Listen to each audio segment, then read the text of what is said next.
ಚಂದ ನಮ್ ಶಿವಣ್ಣ ಹುಡುಗಿ ಅಂತ ಇನ್ನು ಚಂದ ಏನ್ ಶಿವಣ್ಣ ಹುಡುಗಿ ಅಂತ ಹೇಳ್ತೀನಿ ಅಂತ ಯೋಚನೆ ಮಾಡ್ತಿರೋ 45 ಅಂತ ಹೇಳ್ಬಿಟ್ಟು ಒಂದು ಹೊಸ ಮೂವಿ ಬರ್ತದೆ. ಈ ಒಂದು ಮೂವಿನಲ್ಲಿ ನಮ್ಮ ಶಿವಣ್ಣ ಆಗ್ಬೋದು, ಉಪೇಂದ್ರ ಅವ್ರು ಆಗ್ಬೋದು, ಹಾಗೆ ರಾಜು ಶೆಟ್ಟಿ ಅವರು ಆಕ್ಟ್ ಮಾಡ್ತಿದ್ದಾರೆ ಅಂತ for the first time Arjun Janya ಅವರ ಮೂವಿ ಡೈರೆಕ್ಷನ್ ಅಲ್ಲಿ ಈ ಒಂದು ಮೂವಿ ಬರ್ತಾ ಇದೆ. ಅಂಡ್ ಈ ಮೂವಿ ಟೀಸರ್ ಅಲ್ಲಿ ಸ್ಟಾರ್ಟಿಂಗ್ ಏನ್ ತೋರಿಸ್ತಾರೆ, ಮನುಷ್ಯ ಹುಟ್ಟಾಗ್ಲೇ ಅವ್ನು ಸಾಯೋ ಡೇಟು ಕೂಡ ಬರ್ಬಿಟ್ಟಿರ್ತಾರೆ. ಮಿಡಲ್ ಅಲ್ಲಿ ಡ್ಯಾಶ್ ಅಂತ ಇದೆ. ಸೊ ಮೂವಿ ಹೆಸರು 45 ಅಂತ ಇದೆ. ಮೇ ಬಿ ಮನುಷ್ಯ ಸತ್ ಮೇಲೆ 45 ಡೇಸ್ ಏನಾಗುತ್ತೆ ಅಂತ ಹೇಳ್ಬಿಟ್ಟು ಮೇ ಬಿ ಮೂವಿನಲ್ಲಿ ತೋರಿಸಿದ್ದಾರೆ ಅಂತ ಅನ್ಸುತ್ತೆ. ನನಗೂ ಸ್ಟೋರಿ ಗೊತ್ತಿಲ್ಲ, ಮೇ ಬಿ ನಾನು ಗೆಸ್ ಮಾಡ್ತಾ ಇದ್ದೀನಿ ಹೀಗೆ ಇರ್ಬೋದು ಅಂತ ಹೇಳ್ಬಿಟ್ಟು. ಅಂಡ್ ಹೋಮ್ ಲುಕ್ ಅಲ್ಲಿ ಹೇಗೆ ನಮ್ಮ ಶಿವಣ್ಣ ಅವರು ಸಿಗರೆಟ್ ಇಟ್ಕೊಂಡು ಒಂದು ಲುಕ್ ಕೊಟ್ಟಿದ್ರು, ಹಂಗೆ ಇದ್ರಲ್ಲೂ ಒಂದು ಲುಕ್ ಸೂಪರ್ ಆಗಿ ಕೊಟ್ಟಿದ್ದಾರೆ.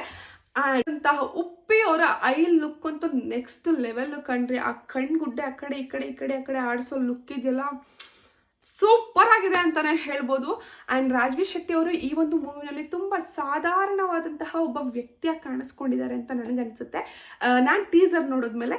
ಸೊ ಇದೇ ಡಿಸೆಂಬರ್ 25ನೇ ತಾರೀಕು ಈ ಒಂದು ಮೂವಿ ರಿಲೀಸ್ ಆಗ್ತದೆ. ನಾನಂತೂ ಸೂಪರ್ ಎಕ್ಸೈಟೆಡ್ ಆಗಿದ್ದೀನಿ ಮೂವಿನ ನೋಡ್ಲಿಕ್ಕೆ. ಸೊ ಅಲ್ಲಿ ವೇಟ್ ಮಾಡ್ತಾರೆ. ನೀವು ಕೂಡ ಡಿಸೆಂಬರ್ 25 ಹೋಗಿ ವಾಚ್ ಮಾಡಿ. Thank you.